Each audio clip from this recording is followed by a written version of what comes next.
KPBS On Demand is supported by Latino Legacy Foundation, presenting their Storyteller series, Reach for the Stars with Ellen Ochoa, the first Latina astronaut, former NASA director, and San Diego native. Sunday, June 29th. More at latinolegacyfoundation.org. Good morning, I'm Debbie Cruz. It's Tuesday, May 9th. Local leaders are asking for help ahead of the end of Title 42. More on that next, but first, let's do the headlines.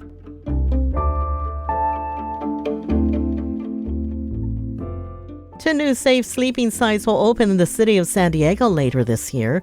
The sites will be a place for people living on the streets to set up tents. They will have security, bathrooms, provide meals, and connect people to resources. The first site is expected to open in July, and the second site this fall. Councilmember Stephen Whitburn says the safe sleeping sites are a critical addition to the ordinance he proposed that would prohibit people from setting up encampments in certain areas in all public property if shelter beds are available. A city council committee forwarded the ordinance to the full council with no recommendation. Eastbound 78 is back open after more than a month of closures. It was closed for emergency repairs after a sinkhole formed during the winter storms. But Caltrans says work will continue on the 78 between the 5 and 15. Everett Townsend is Caltrans Chief Deputy Director for Maintenance and Operations for San Diego and Imperial counties. This project will not only help ensure that the roadway is protected from drainage impacts, but will also improve roadway quality, function, and service life. He says any closures will happen overnight to avoid affecting people's daytime commutes. KUSI-TV is being sold for $35 million to Nexstar Media Group. The independent TV station has operated in San Diego for over 40 years. Nexstar owns the CW network and Fox 5 San Diego. The deal could open the door for KUSI to become a CW affiliate station. The acquisition still needs to go through regulatory approvals, but Nexstar officials expect the deal to close later this year. From KPBS, you're listening to San Diego News Now. Stay with me for more of the local news you need. KPBS On Demand is supported by Splatero, helping homeowners pay for home improvements by offering streamlined access to your home's equity with no additional monthly payments or new debt. Splatero provides a lump sum payment in exchange for a share of your home's future value. Pre-qualification available at splatero.com.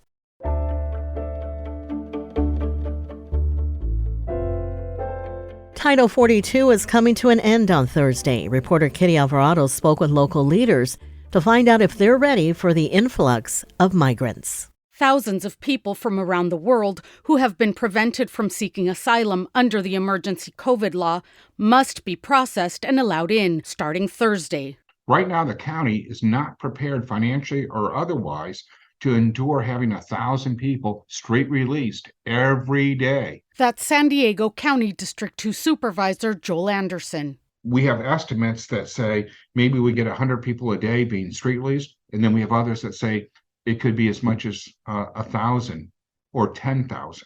So we don't know, but if FEMA was here, I'd rather be over-prepared than under-prepared, and let's do an outstanding job. Vino Paginor, the CEO of Catholic Charities of San Diego and Imperial County, says his organization is just one NGO that is helping, and they alone can process about 1,500 people a day, and most of them end up staying a day or less at their shelter. But he says they too have been left guessing about how the process will work, and they're asking the federal government to help control the flow of people. If there is a surge and they are not able to hold them to ensure that we create, whether it is the county or the city, there are temporary overflow locations instead of people being on the streets. Customs and Border Protection did not respond to our request for comment.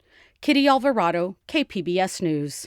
Anderson has since learned that San Diego County expects to receive $33 million in federal funding, but he says they still need FEMA support to help process migrants.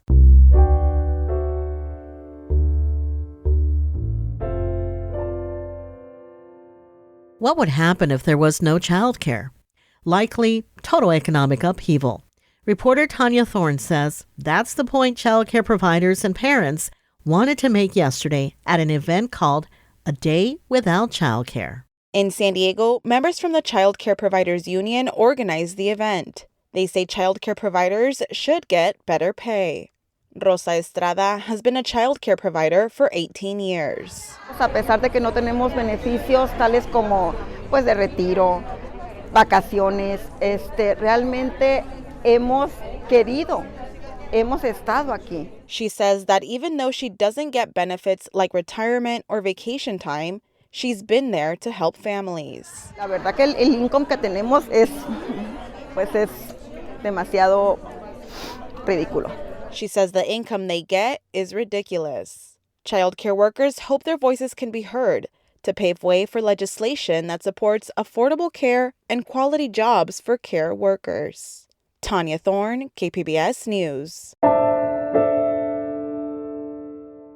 For generations, their fur was worn on collars and coats, and they've been portrayed as sly, conniving, wily characters in popular culture. But as my colleague Maya Trabulsi reports, a rescue sanctuary in Santa Ysabel wants to show the world that foxes, although mischievous, have so much more to share, including their potentially life-saving skills. The stillness on this hilltop in Santa Ysabel doesn't last long, as the sounds of woodland creatures provide nature's concert. Their home is the Judith A. Bassett Canid Center, and the work being done here could be groundbreaking. Dog trainer Anita Cheeseman is not working with dogs today. This is Dimitri. She's training foxes to do nose work, detecting specific odors inside plastic boxes. He made a U-turn because he smelled the odor, and now he found it, and he looks to me for his reward. Cheeseman lives up to her name and provides a morsel of cheese with each positive odor detection. These foxes have a unique talent that could one day save lives. Good boy. These are no ordinary foxes. These are Russian domesticated foxes. Good job. That was pretty good. Amy and Dave Bassett, who own and run this conservation center, care for 14 of them, brought over from Russia 10 years ago. At that point, no one had ever brought one to the United States. The foxes were part of what is called the Russian Domesticated Fox Program, started by Soviet scientist Dmitry Belyaev in the 1950s. His goal was to recreate the evolution of wolf to domesticated pet dog, a process that took thousands of years. But with foxes, he wanted to do it in a matter of decades. The foxes evolved to behave more like dogs. They'd breed only the most friendly ones. Found after about 10 generations or so, they were getting more friendly. The foxes were excited to see people. They'd come up and wag their tails. Unlike a wild or fur farm-bred fox, these domesticated foxes are not timid and resemble the behavior of human-loving dogs. They're happy to see us and even enjoy being held, kissed, and treated like babies. So why is this type of nose detection work so important to the Bassets? The answer lies in the unique way foxes hunt. Their hearing is very well attuned to hearing the types of frequencies of things under the snow. And while their noses are highly sensitive and their hearing extraordinary, it's something else that seemingly sets them apart as hunters. It's called magnetoreception, a trait whereby they can see the magnetic field of the Earth and align their bodies for precision. So we said, well, that works perfect for avalanche rescue because someone's stuck under the snow, they're kind of moving around, and that's what they're designed to detect that. If we can train them to do search and rescue work, to do avalanche rescue, boy, would people see them in a different light. The Bassets say too many people see foxes as animals to be killed for their fur or for sport. They want foxes to be seen as creatures with a positive purpose. You can call it Fox PR. If we actually had them seen as saviors and, going into, like, you can imagine an earthquake and somebody comes down off of the helicopter with their 6 foxes all strapped around them and showing people their skill set and finding things underneath the ground, it would really give people a different perspective of them.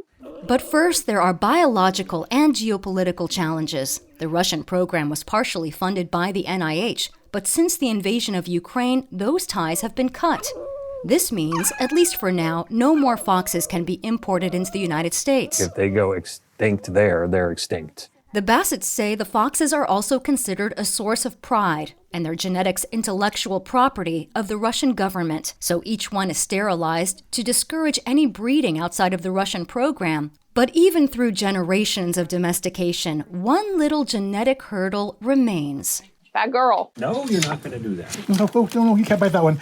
The fox's curious and mischievous nature stands true. Yes, I know, guys. You've never eaten before in your life. And since they don't have the same recall as dogs, the Bassets say releasing them to rescue people at this point is a dicey proposition. Yeah, they may run and find your people, but then they're going to go, okay, well, now we're going to go look for some mice. The key, he says, is to train them as young pups. But it remains to be seen if the Bassets will get access to pups anytime soon.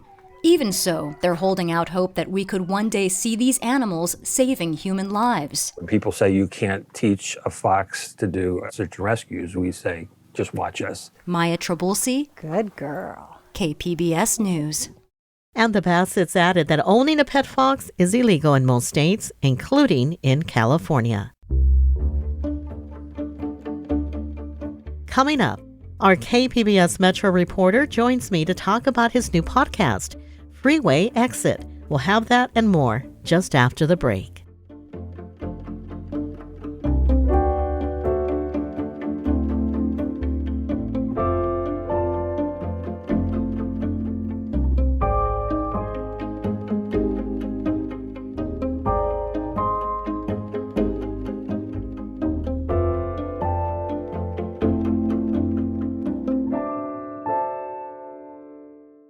KPBS On Demand is supported by the San Diego County Toyota dealers, presenting a new 2025 Tundra designed to combine performance and comfort with up to 437 horsepower and 10-speed automatic transmission. See your Toyota dealer, the San Diego County Toyota dealers. We make it easy.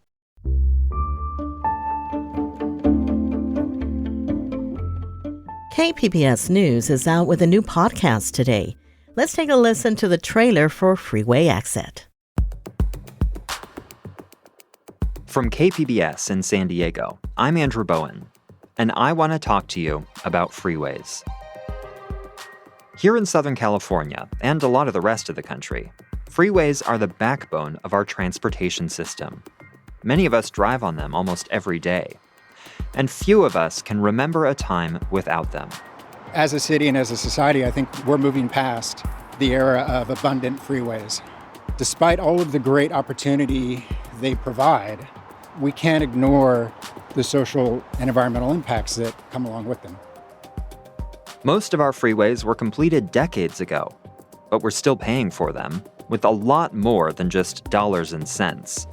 Some of us pay with our health. We're fighting for immigration rights. We're fighting for, against police brutality. We're fighting all these things, and we're just slowly being killed and not even knowing about it.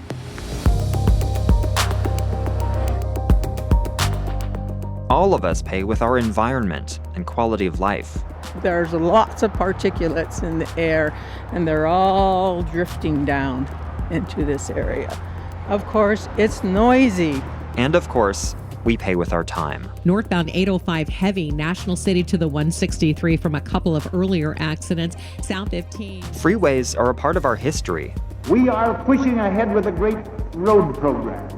A road program that will take this nation out of its antiquated shackles of secondary roads all over this country and give us the types of highways that we need. A history that's largely been forgotten. They did everything they were supposed to do, but they were losing their homes and they were losing their memories. Freeways are not free. They're also not forever. That is the Cypress section of the Nimitz Freeway, and you can see, oh my God, look at that. The freeway has just completely collapsed. And joining me to talk about it is creator and host Andrew Bowen, who is also the Metro reporter here at KPBS. Andrew, welcome. Hi, Debbie. Thanks. How did you come up with the idea for this podcast? So over the last 7 or 8 years, I've been watching a really growing chasm between what the city of San Diego says it's going to do about climate change and what it actually is doing. So last summer, the city adopted this goal of net zero greenhouse gas emissions by 2035. That means over the next 12 years, we are supposed to be gradually lowering our carbon footprint down to zero. And just last month, the city council voted to widen a freeway, which we know is going to increase greenhouse gas emissions. So freeways are really at the center of this debate around climate change.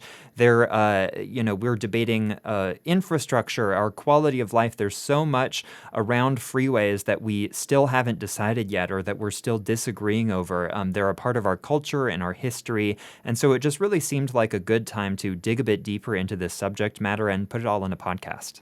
Having done a good amount of reporting on transportation issues previously, was there anything that you were surprised to learn? I was really surprised to learn about all the places in San Diego County that almost became freeways, but actually didn't. So, in some cases, it was because the state just ran out of money. They couldn't afford to keep on building these freeways and at the same time maintaining them. In other cases, there were actually grassroots protest movements that, people got together and said, no, we don't want our communities torn apart by these freeways. Up until the 70s, for example, San Diego was still considering putting a freeway through Balboa Park, through the golf course, and then through Switzer Canyon, which is a really beloved hiking trail, through this section of North Park that has some really beautiful historic homes, and then connecting it to Interstate 805. This was actually a plan that was on the books, and I think most people today would look at that plan and absolutely be horrified. So I think it's worth putting ourselves back into these minds of the engineers and the urban planners who had these plans on the books. What were they thinking? What was going through their minds? And how did they get things so wrong when they were, projecting, we're going to solve traffic with our freeways? Well, we have a lot of traffic nowadays.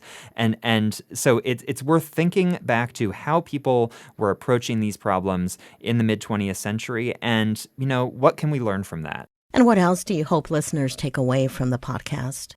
I hope people will have some ownership over these public spaces. We're not allowed to walk on them for safety reasons, obviously.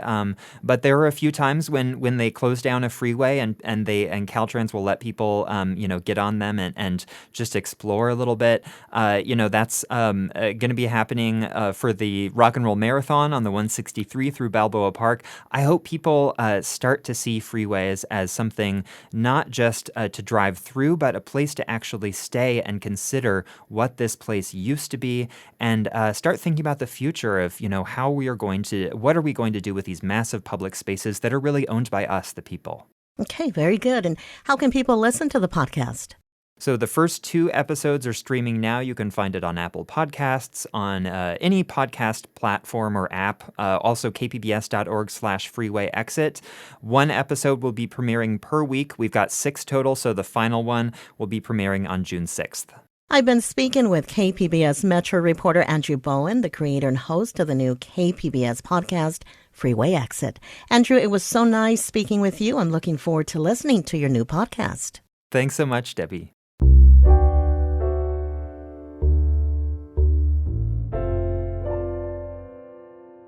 Tonight, Digital Gym Cinema kicks off Science on Screen, a series of 4 films that will each be paired with a guest speaker.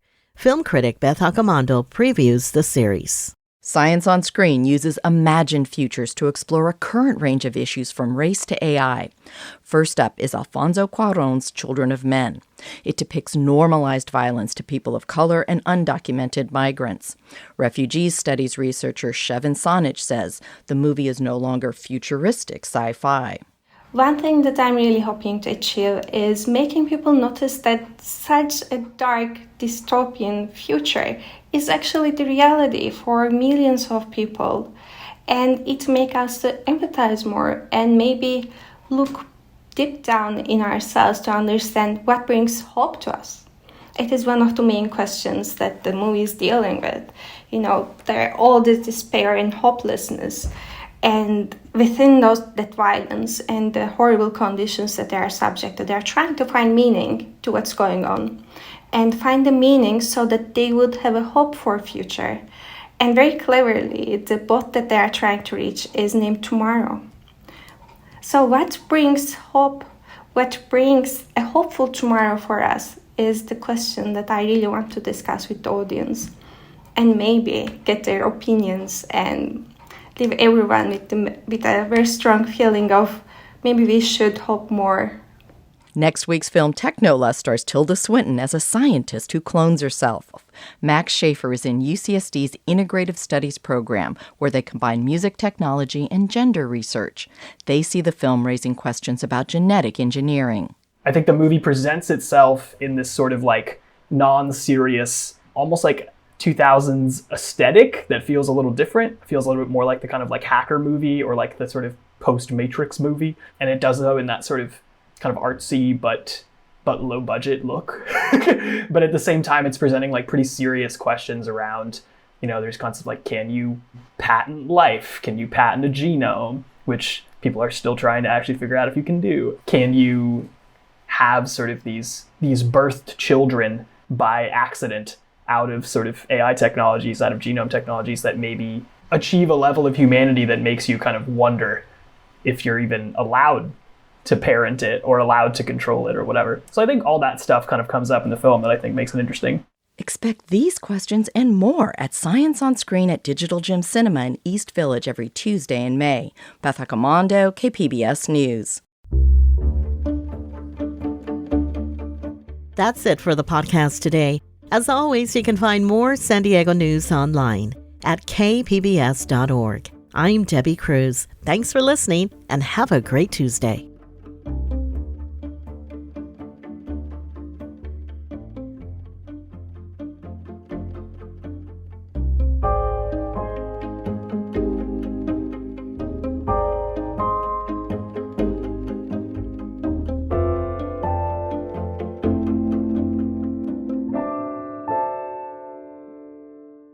KPBS On Demand is supported by Paint Care, offering households and businesses in California more than 800 leftover paint drop-off sites for recycling. Quantities of 100-plus gallons of paint may qualify for a large volume pickup. Learn more at paintcare.org.